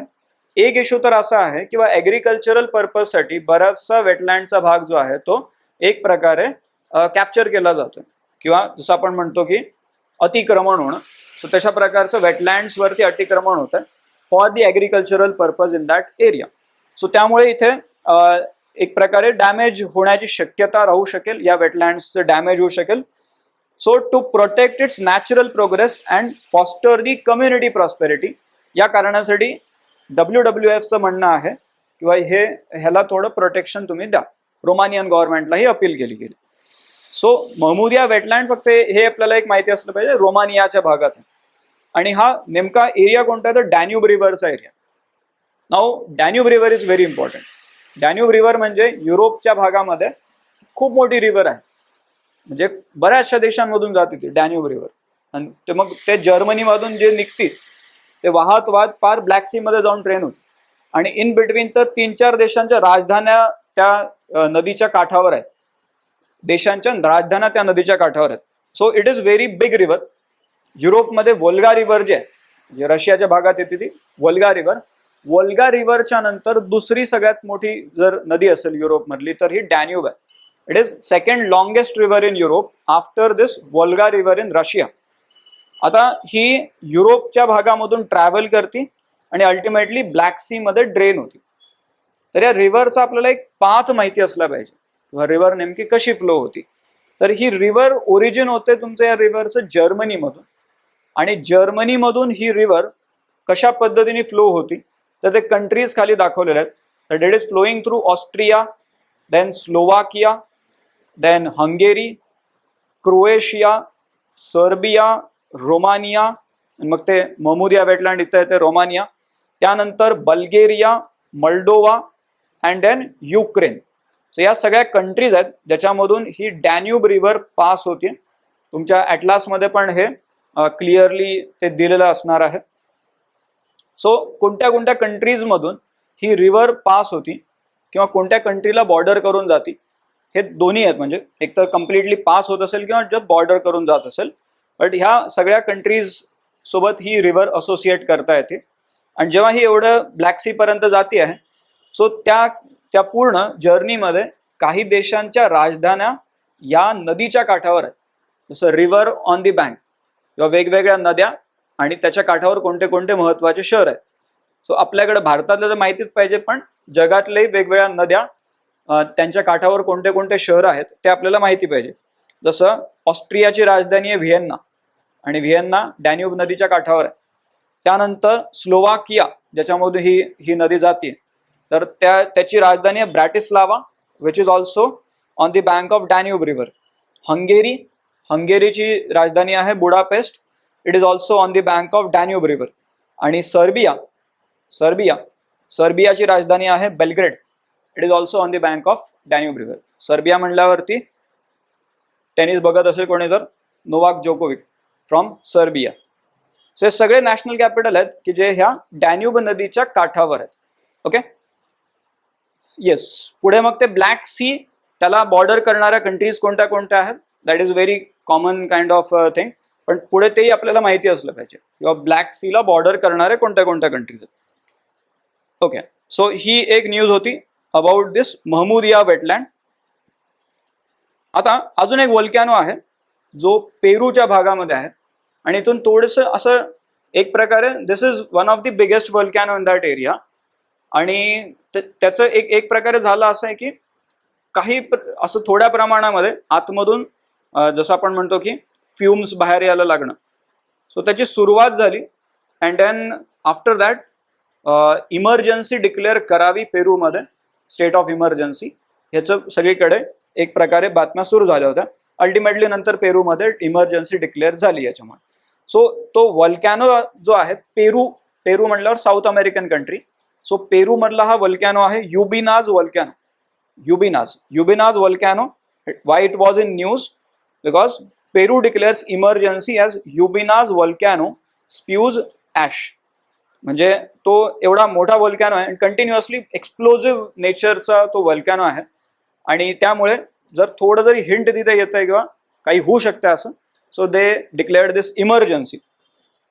तर हा युबिनाज वल्कॅनो हा एक प्रकारचा ऍक्टिव्ह स्ट्रॅटो वल्कॅनो आहे.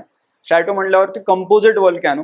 कंपोजिट वल्कॅनोचं कॅरेक्टरिस्टिकच हे आहे की it is highly explosive type of volcano. So it is that strato volcano which is in this region of, तो स्पेसिफिक रिजन पण त्यामध्ये दिलेला आहे, Moquegua region of southern Peru. पेरूचाही साऊदर्न पार्टमध्ये आहे. आणि हा पूर्ण जो भाग आहे, this entire part is basically belonging to that Andes mountain range. Andes mountain range जसं आपण बघतो की across the south American continent you are having this mountain range called Andes mountain range. म्हणजे सुरुवातीपासून फार शेवटपर्यंत कॉन्टिनेंटल माउंटेन रेंज म्हणता येईल त्याला, अँडीज माउंटेन रेंज. आणि हा जो भाग आहे, या भागामध्ये आपल्याला वल्कॅनिक ऍक्टिव्हिटीज बघायला मिळतात या भागामध्ये. आणि मग ते वल्कॅनोचं जे बेसिक आहे किंवा there is subsidence of one plate below the another and because of that the lava is moving out of that gap between or subsidence zone. तर त्या सबसिडन्स झोनमधून लावा बाहेर येते. सो इथे झालं असं आहे की काही ऑलरेडी आपण जॉग्रफीमध्ये काही असे टर्म्स वाचलेले होते की त्याचं ऍप्लिकेशन आपल्याला ह्याच्यामध्ये दिसते युबिनाज वल्कॅनो किंवा एंडियन वल्कॅनिक बेल्टमध्ये. जेव्हा तुम्ही प्लेट टेक्टॉनिक्स बद्दल वाचता त्यामध्ये मेजर प्लेट आणि मायनर प्लेट बद्दल वाचता आणि त्यामध्ये ते कोको प्लेट, नाझका प्लेट वाचलेलं असते. सो ऍक्च्युली इथे होतं काय, किंवा Nazca plate is subsiding below this south American plate. Nazca plate subsiding below the south American plate. आणि त्या पूर्ण प्रोसेसमध्ये हे अँडियन वल्कॅनिक बेल्ट तयार झालेलं आहे आणि मग त्यामधला हा वल्कॅनो युबिनाज वल्कॅनो. सो ह्याचं युबिनाजचं पहिले ओरिजिन त्यामध्ये दाखवलेलं आहे. पहिले तर हा अँडियन वल्कॅनिक बेल्टचा पार्ट आहे Ubinas volcano and this is most active volcano in Peru. पेरूच्या भागामधला सगळ्यात ऍक्टिव्ह वल्कॅनो. आणि ओरिजिन का झालेलं आहे, कसं झालेलं आहे, due to subduction of Nazca plate beneath the south American plate. Plate जे आहे ते सबडक्ट झालेली आहे आणि त्यामुळे हा पूर्ण रिजन तयार झालेला आहे. मग खाली ते अँडियन वल्कॅनिक बेल्ट पण दाखवलेलं आहे. असंही विचारू शकतात अँडीज माउंटेन कुठे कुठे आहेत, तो प्रश्न तर बराच प्रेडिक्टेबल होऊ शकतो. बट असं जर विचारलं अँडियन वल्कॅनिक बेल्ट कुठे आहे नेमका, अँडियन वल्कॅनिक बेल्ट, सो ते कंट्रीज आपल्याला इथे दाखवलेले आहेत. So this is a major volcanic belt along the Andean mountain range in Argentina, Bolivia, Chile, Colombia, Ecuador and Peru. तर हे सगळे जे कंट्रीज आहेत, Argentina, Bolivia, Chile, Colombia, Ecuador and Peru, तर या 6 कंट्रीजमध्ये पूर्ण हा अँडियन वल्कॅनिक बेल्ट आपल्याला दिसतो. आणि मग हे सगळं ते जे on the northern side Nazca plate subside झालेली आहे आणि on the southern side Antarctic plate. जसं आपण म्हणलं हा साऊथ अमेरिकेचा भाग आहे. This is that bulge of Brazil. तर इथे एका बाजूला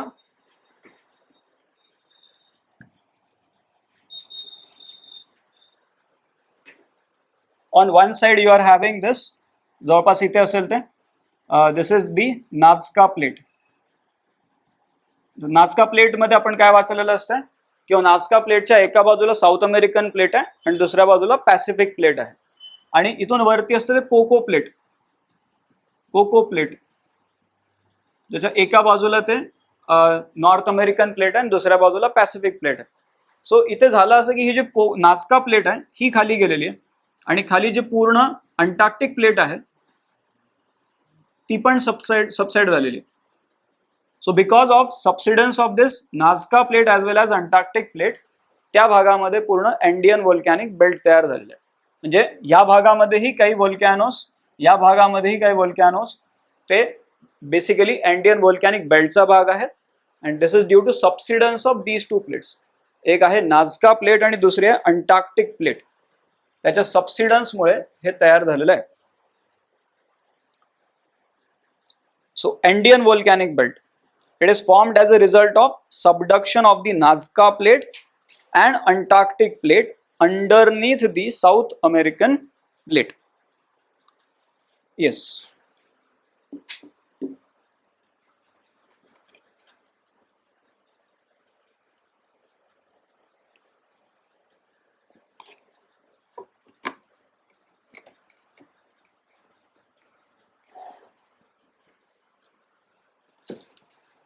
Okay. Now let's move to the next place. Dora gas field किंवा Arash gas field. Dora gas field or Arash gas field. Dora किंवा Arash. आता हे दोन नाव आहेत. एकाच गॅस फील्डचे दोन नाव आहेत, कारण दोन वेगवेगळे लोक वेगवेगळ्या नावाने याला ओळखतात. त्यामुळे हे दोन नाव आहेत, दोरा और अरश. न्यूज काय होती? What is the Kuwaiti Iranian dispute over this Dorra or Arash gas field? Offshore field आहे. ऑफशोर म्हणजे काय असतं? समुद्रामध्ये. ऑनशोर म्हणजे किनाऱ्यावर, ऑफशोर म्हणजे पाण्यामध्ये. सो हे ऑफशोर फील्ड आहे. याला इराणच्या भागामध्ये अरश गॅस फील्ड म्हणतात. सो इराणवाले याला अरश म्हणतात. आणि दोरा ह्या नावाने ही फील्ड ओळखली जाते कुवेत आणि सौदी अरेबियामध्ये. And it has long been the source of contention between these three countries.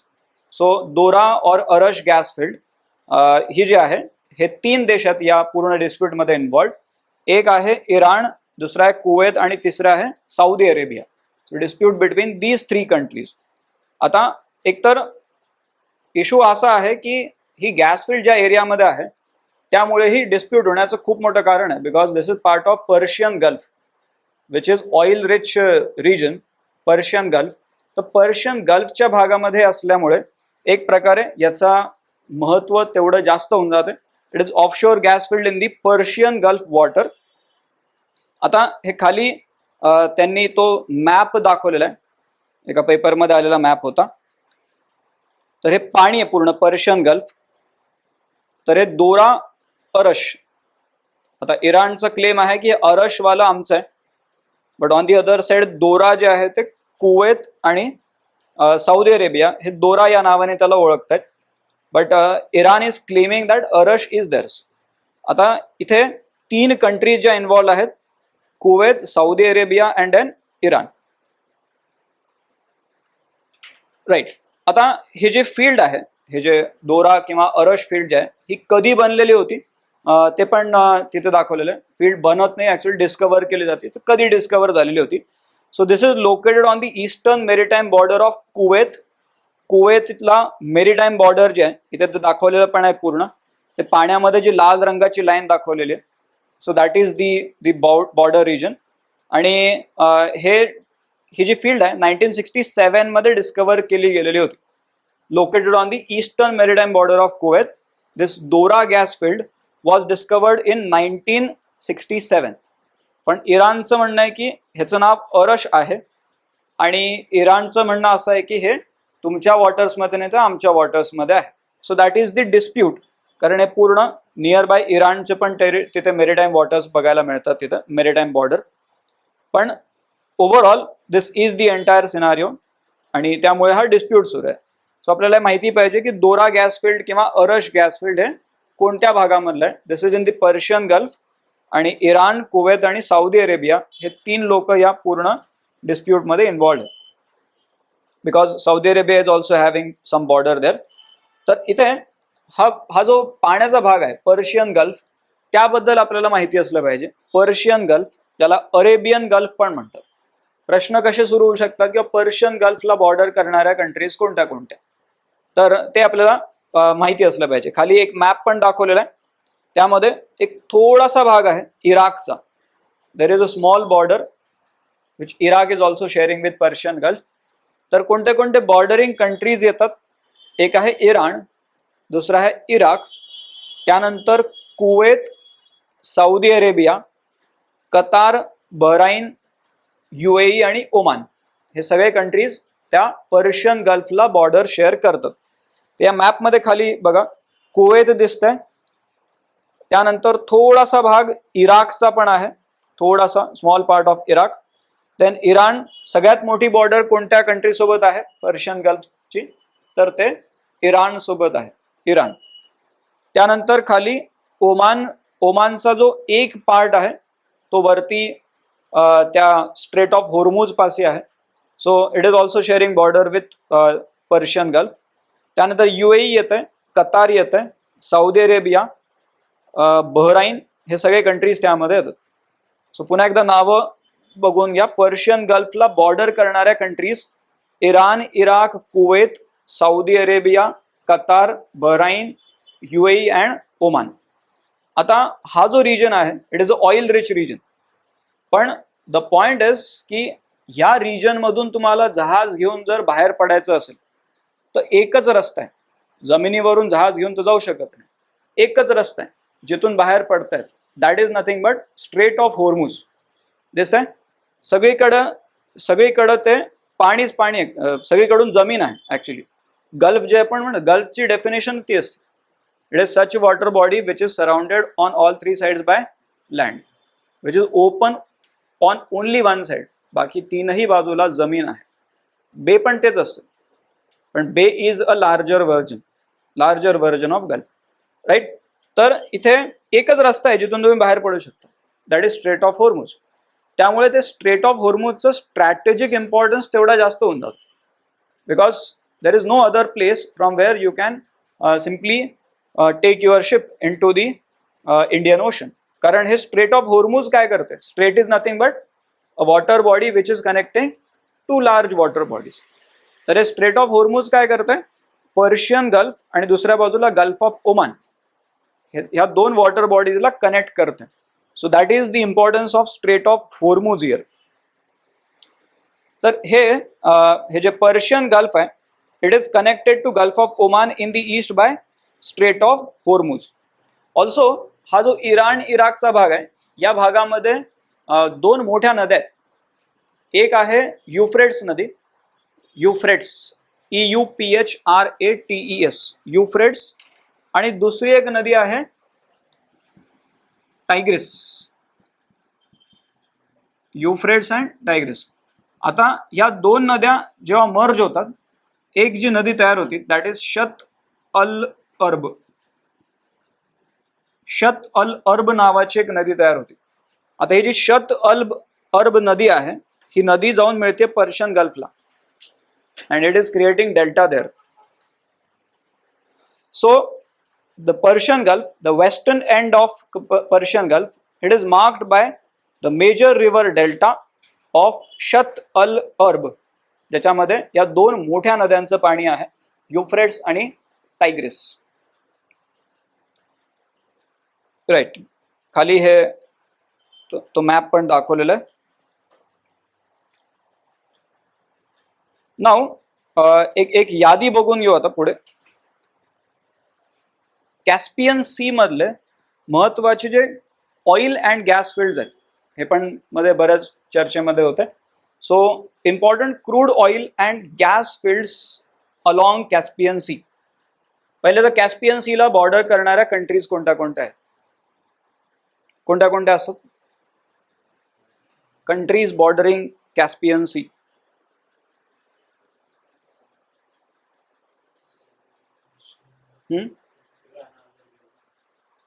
Iran, Azerbaijan, Russia, Kazakhstan, Turkmenistan, Uzbekistan. Uzbekistan is not there. So TARIK त्याला तारीख म्हणतो आपण. Turkmenistan, Azerbaijan, then Russia, I for Iran and K for Kazakhstan. आता हे Caspian सीच्या भागामधले कोणते कोणते क्रूड ऑइल आणि गॅस फील्ड्स आहेत आणि नियर बाय एरिया पण त्यामध्ये इन्क्लूड झालेला आहे. तर कोणते कोणते गॅस फील्ड्स असतात, एक आहे अझरबैजान. आजकाल कारण बऱ्याचशा पेट्रोलियम फील्डमध्ये काम करणाऱ्या कंपन्या, प्रायव्हेट कंपन्या यामध्ये इन्व्हॉल्व आहेत. जसं आपल्याकडून रिलायन्स आहे समजा, तसं एक असते BP म्हणून, ब्रिटिश पेट्रोलियम. त्यानंतर ते रशियाचं ते तर गव्हर्नमेंटवालंच आहे, गॅझप्रॉम नावाची कंपनी. सो बऱ्याचशा या रिजनमध्ये बऱ्याचशा कंपन्यांचे बिझनेस इंटरेस्ट पण मोठ्या प्रमाणात राहतात. सो खूप मोठ्या प्रमाणात काम चालू आहे या भागामध्ये, हे जे कॅस्पियन सी आहेत. जसं अझरबैजानमध्ये हे ACG फील्ड आहे. ACG, this is oil field. ACG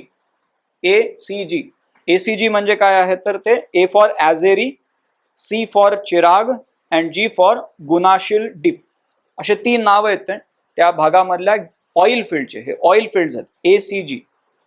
आणि जे दुसरं जे दिलेलं आहे Shah Deniz field, Shah Deniz field, this is the gas field. आणि पूर्ण ते कॅस्पियन सी मधली सगळ्यात मोठी गॅस फील्ड आहे ही, that is the Shah Deniz field. तरी अझरबैजानच्या भागामधलं आहे ते ACG आणि शाह डेनिज. त्यानंतर इराणमध्ये तेवढं जास्त काम चालू नाही आहे कॅस्पियन सीच्या फ्रंटवरती जर बघितलं, पण तरीही त्यांच्याकडे ही एक सरदार जंगल किंवा असं त्याला म्हणतात सरदार ए जंगल, सरदार जंगल नाव येईल किंवा Sardar e Jangal oil field. So this is in that region of Iran. कझाकस्तानमध्ये ही एक मोठी ऑइल फील्ड आहे तेनगिज नावाची. तेनगिज म्हणजे बऱ्याच मोठ्या प्रमाणात कमर्शियली याला एक्सप्लॉइट केलं जाते. Tengiz oil field in Kazakhstan.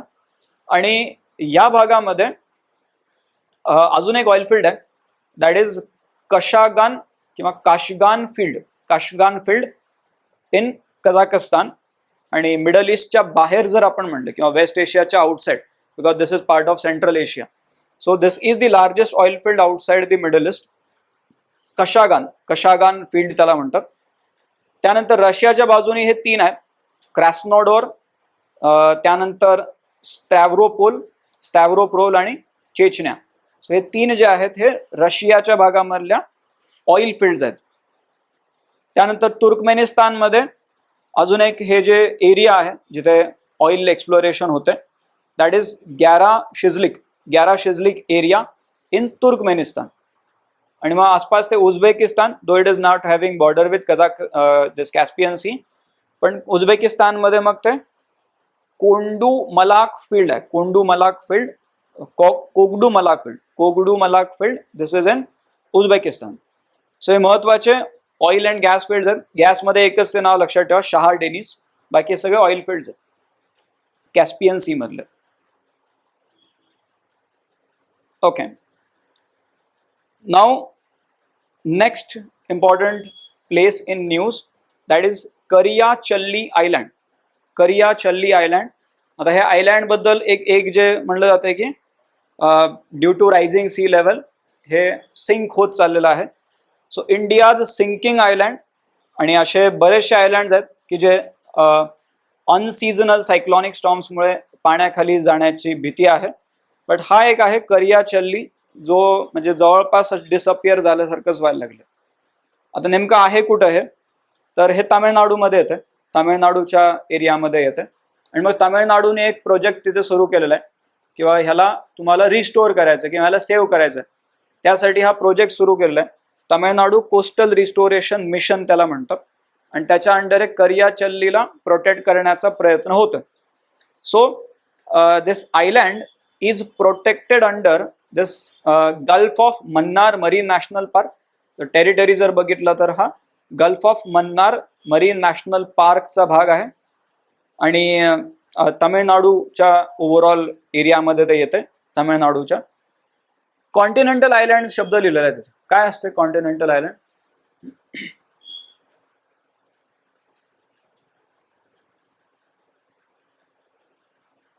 Continental island, oceanic island असतात, कॉन्टिनेंटल आयलँड असतात.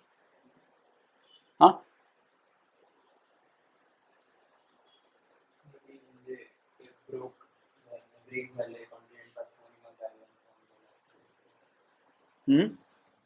that means a land area which was initially part of continent but it is now separated from the continent.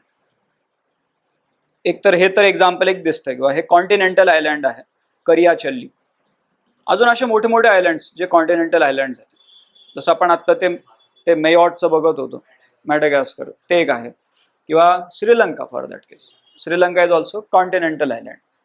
तर हे continental island आहे which is located in the state of Tamil Nadu.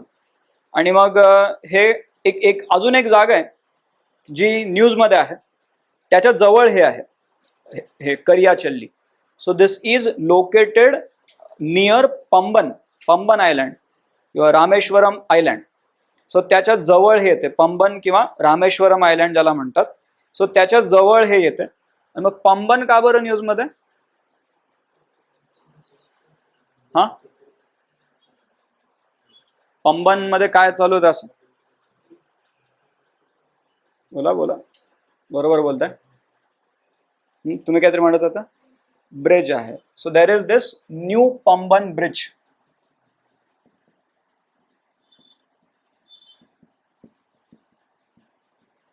New Pamban bridge which is connecting this island of Pamban or Rameshwaram island to the mainland India. So तो bridge तिथे बनवला जातोय, connecting the island of Pamban or Rameshwaram to mainland India. So त्याच्या जवळ हे करियाचल्ली येते आणि तमिळनाडू गव्हर्नमेंटनी एक ऑर्डर पास केलेली आहे की आम्ही ह्याला रिस्टोर करणार आहोत as part of Tamil Nadu coastal restoration mission. Okay, त्यानंतर पुढची बातमी आहे झॅपोरिझिया न्यूक्लिअर पॉवर प्लांट. हा, अजून एक gulf of Mannar, it is also biosphere reserve. Gulf of Mannar ते युनेस्कोच्या लिस्टमध्ये पण ते येतं, बायोस्फिअर रिझर्व आहे. ओके, आता पुढची बातमी आहे Zaporizhzhia nuclear power plant. Zaporizhzhia this is basically Ukraine's power plant but under the control of Russia now. सो तशा प्रकारचा तो पॉवर प्लांट आहे, झॅपोरिझिया न्यूक्लिअर पॉवर प्लांट. जेव्हा हा कॅप्चर झाला तिथून पुढे मग या वॉरचं जे सिरियसनेस आहे ते अजून दुसऱ्याच लेवलला पोहोचलं, कारण अल्टिमेटली न्यूक्लिअर थ्रेट्सचाही तिथे इश्यू होता. So why this is in news? Zaporizhzhia, a looming disaster at the Zaporizhzhia nuclear power plant. आता रशियाने ऑक्युपाय केलेलं आहे आणि असं म्हणलं जातंय की एम्प्लॉईज जे आहेत त्यांना तिथे टॉर्चर केलं जातंय आणि तिथून एक जे न्यूक्लिअर पॉवर प्लांटमध्ये जर अशा प्रकारच्या गोष्टी होतात सो काहीही होऊ शकते तिथून पुढे. Like there can be leaks and then there can be a bigger disaster. So तो एक तिथे धोका आहे. So Zaporizhzhia nuclear power plant, तीन महत्त्वाचे जे यामधले मुद्दे आहेत. किंवा पहिले तर हा युक्रेनच्या साऊथ ईस्टर्न पार्टमध्ये आहे, म्हणजे आहे तर युक्रेनमध्ये. This is largest nuclear power plant in Europe, पण 2022 पासून हे रशियाच्या कंट्रोलमध्ये आहे. अजून एक न्यूक्लिअर पॉवर प्लांट माहिती आहे युक्रेन मधला, जिथं ऑलरेडी एक ऍक्सिडेंट झालेला होता, चर्नोबिल. CHERN असं जर कुठं नाव आलं ना क्वेश्चन मध्ये, मग भले त्याबद्दल वाचलं नसेल काही तरी चालेल, पण you need to understand that it is part of Ukraine. Chernozem, जसं आपल्याकडे ब्लॅक सॉइल असते, so black soil in Ukraine is known as chernozem. So ते सॉइलचं नाव आहे तिकडचे. Okay, and then the next point, Abkhazia region. पुढचा जो भाग आहे Abkhazia region. Now why this is in news? कारण हे बेसिकली हा जो भाग आहे हा एक जॉर्जियाचा पूर्ण टेरिटरी तर जॉर्जियाची आहे, पण this is a break away region. म्हणजे काही लोक ह्याला इंडिपेंडंट कन्सिडर करतायत, जसं रशियाने याला रेकग्नाइज करून टाकलेलं. आणि बाकी बऱ्यापैकी म्हणजे मेजॉरिटी जे UN मेंबर स्टेट्स आहेत त्यांचं असं म्हणणं आहे की this is part of Georgia. म्हणजे आता सध्या तर त्याला मेजॉरिटी वाईज जर बोलायला गेलं तर जॉर्जियाचा भाग आहे, but Russia is recognising it as the independent territory. So असा तो अबखाझिया रिजन आहे. आणि रशिया ह्या भागामध्ये जो जॉर्जियाचा रिजन आहे त्या भागामध्ये इथे नेव्हल बेस बनवण्याचा प्लॅन करते. आता पॉइंट असा इथं की जॉर्जियाच्या सोव्हरेंटीच्या विरोधात अबखाझियाला रशियाने रेकग्नाइज करून घेतलेलं. आणि आता अजून पुढं काय तर त्या भागामध्ये ते नेव्हल बेस स्वतःचा क्रिएट करण्याचा विचार करतात. Now this announcement from the leader of Russia of this breakaway region of Abkhazia, break away म्हणजे तिथले लोक म्हणतात आम्हाला वेगळं व्हायचं, came on the back of several attacks on Russia's black sea fleet that have embarrassed the Kremlin. एक प्रकारे त्यांचं टू अँड फ्रो कम्युनिकेशन्स, युद्ध असं चालू राहते, भांडणं त्यांची, किंवा आमच्या फ्लीटवरती तुम्ही अटॅक केला तर आम्ही इथे आता आमचं नेव्हल बेस बनवणार. आता हा जो भाग आहे याला पूर्णपणे रेकग्नाइज्ड म्हणता येणार नाही. आपली आपण म्हणतो ना की असं कोणतं माउंटेन आहे की जे युरोप आणि रशियामध्ये, युरोप आणि एशियामध्ये बॉर्डर करते, असं कोणतं माउंटेन आहे? It is Ural mountains. And then there is this entire mountain range called Caucasus. So Caucasus mountain range. तर हा जो भाग आहे जवळपास त्या भागामध्ये आपल्याला हे दिसतंय, हे जे अबखाझिया आहे. सो म्हणजे असंही म्हणता येईल की त्याच्या एका बाजूला युरोप येतं, दुसऱ्या बाजूला एशिया येतं. सो अबखाझिया हा जो भाग आहे, this is in that southern part of Caucasus mountain ranges and this is partially recognise state. हे काय आहे तर पार्शली रेकग्नाइज्ड आहे, म्हणजे सगळेच लोक याला रेकग्नाइज करत नाहीये, म्हणून ते पार्शली रेकग्नाइज स्टेट आहे, which is on the eastern coast of black C. आता Abkhazia, Russia, why it is taking so much interest in Abkhazia? पुन्हा पाण्याचाच मुद्दा आहे, कारण इथून जर बघितलं आपण तर पुढे डायरेक्ट ब्लॅक सी दिसते खालच्या नकाशात. So again the issue is about water. Now this Abkhazia is located at the intersection of eastern Europe and western Asia. Eastern part of Europe and western part of Asia, त्याच्या इंटरसेक्शनला आपल्याला हे Abkhazia बघायला मिळते. Now this is recognised as an independent state by Russia. Then other countries are there, जसं Venezuela, Nicaragua, Nauru and Syria. या काही देशांनी त्याला रेकग्नाइज केलेलं आहे इंडिपेंडंट म्हणून. But apart from that Georgia स्वतः म्हणते की हे आमचा भाग आहे, आणि जवळपास सगळे जे UN मेंबर स्टेट्स आहेत वरचे सोडले तर त्यांचं असं म्हणणं आहे की Abkhazia is a sovereign territory of Georgia only. तर इथे खाली तो जॉर्जियाचा मॅप दाखवलेला आहे, जॉर्जियाचा, त्याच्यामध्ये ते वरती दिसतंय अबखाझिया. अबखाझिया हे वरती दिसतंय. It is having that further access to Black C. आता त्याच नकाशामध्ये ना खाली अजून एक नाव दिलेलं आहे, त्याच्यातच खाली एक नाव दिलेलं आहे अजारिया. आता अजारिया हा जो भाग आहे, इट इज जस्ट लाईक दी ऑस्ट्रेलियाचं, तुम्हाला ते माहिती आहे टास्मानिया, ऑस्ट्रेलियावालं. ऑस्ट्रेलिया खाली अजून एक त्यांच्याच ऍडमिनिस्ट्रेशन मध्ये रिजन आहे टास्मानिया. सो अजारिया तसा भाग आहे which is under the administration of Georgia only, आणि यामध्ये कोणत्याही प्रकारचं सगळं डिस्प्यूट वगैरे नाही. पण बट अबखाझियामध्ये तिथे तो इश्यू आहे. ऑल्सो इथे आपल्याला Georgia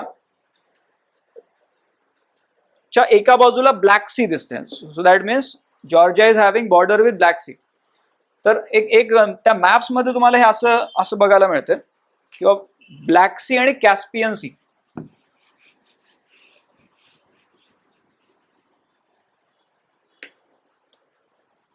so on one side you are having this Georgia, याला आपण स्कीमॅटिक डायग्राम काढू फक्त.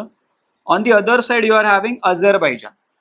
आता इकडून पाणी आहे आणि इकडून पाणी आहे.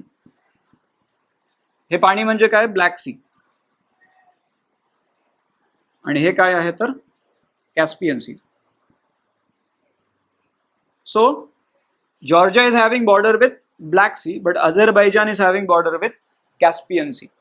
म्हणजे ते एखाद्या वेळेस जर असं कॅस्पियन सीला बॉर्डर करणाऱ्या कंट्रीज कोणत्या असं जर विचारलं तर ते हे कन्फ्युजन नको किंवा जॉर्जिया असेल त्यात. पहिले जॉर्जिया कट करायचं, कारण Georgia is on the other side. So Georgia is having border with this Black Sea, Azerbaijan is having border with Caspian C.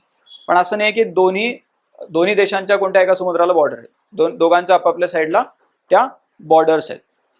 Okay, right.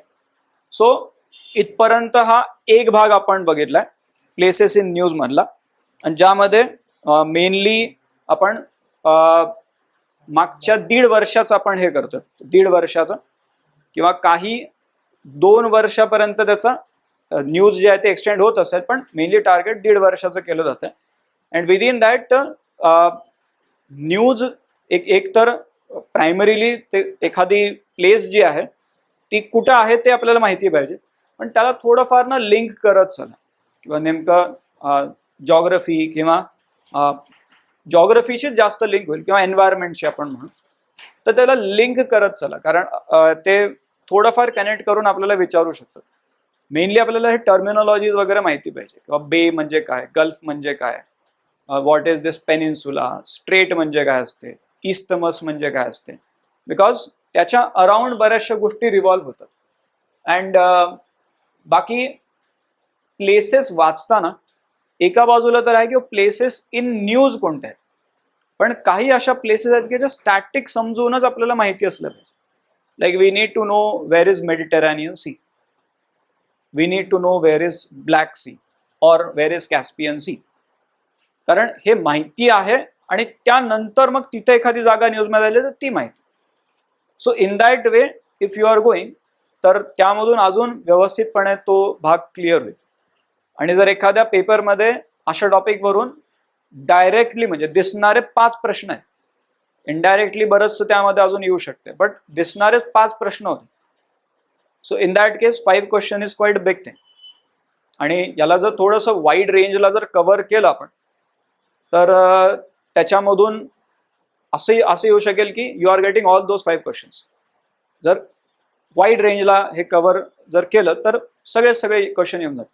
आणि हे क्वेश्चन जे असतात हे त्या पेपरमधले सगळ्यात सोप्या क्वेश्चन पैकी एक असतील, जर तुम्हाला माहिती आहे, कारण त्याच्यामध्ये असं काही वेगवेगळे कॉन्सेप्ट वगैरे लावत बसायला लागणार नाही. इदर यू नो इट और you don't know it, tick करून तुम्ही डायरेक्टली पुढे जाऊ शकता विदाउट हॅव्हिंग एनी डायलेमा, किंवा हे आहे का नाही, राईट. आणि कॉन्टिनेंट वाईजही आपल्याला बघून ठेवणं गरजेचं आहे, किंवा आफ्रिकन कॉन्टिनेंट समजा आपण म्हणतो, तर आफ्रिकन कॉन्टिनेंटमध्ये कोणते कोणते वेगवेगळे फीचर्स आहेत. So do you know where is this Kalahari dessert?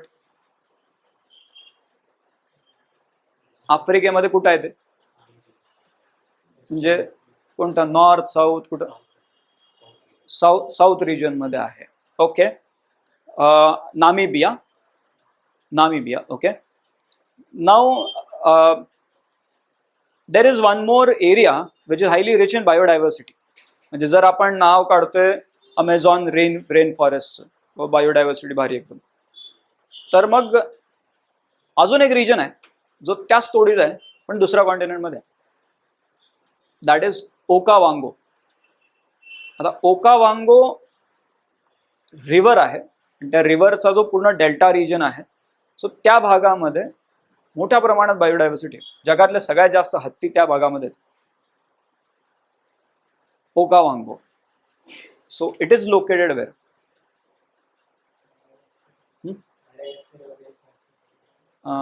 No. हा, आता एवढं कलाहारी डेझर्ट पर्यंत आम्ही पोहोचलो होतो, तिथून तुम्ही लांब चालले गेले. कलाहारी डेझर्टच्याच आसपास आहे, but it is in different country. एक देश आहे बॉट्स्वाना, बॉट्स्वानाच्या भागामध्ये ओकावांगो डेल्टा आहे. आणि हे का बरं न्यूजमध्ये होतं, किंवा न्यूजमध्ये राहण्याची शक्यता पण नाही राहिलं पाहिजे, तेच बेटर आहे. बिकॉज त्या भागामध्ये एक सकटच कोविडच्या वेळेस जवळपास 350 हत्तींची डेथ झालेली होती. 350 हत्तींची. कारण वगैरे सुरुवातीला काहीच लक्षात नाही, सगळं चेक करून बघितलं, किंवा दाता आहेत का पहिले, तर टस्क आहे का, बिकॉज टस्क नसेल तर मग there can be like hunting झालेली असावी, पण तसंही नव्हतं. मग वेगवेगळ्या आजारांसाठी टेस्ट करून बघितलं, मग नंतर लक्षात आलं की तिथे पाण्यामध्ये काही हार्मफुल बॅक्टेरियाज कल्टिवेट झालेत आणि त्यामुळे त्यांचं डेथ झालेली आहे.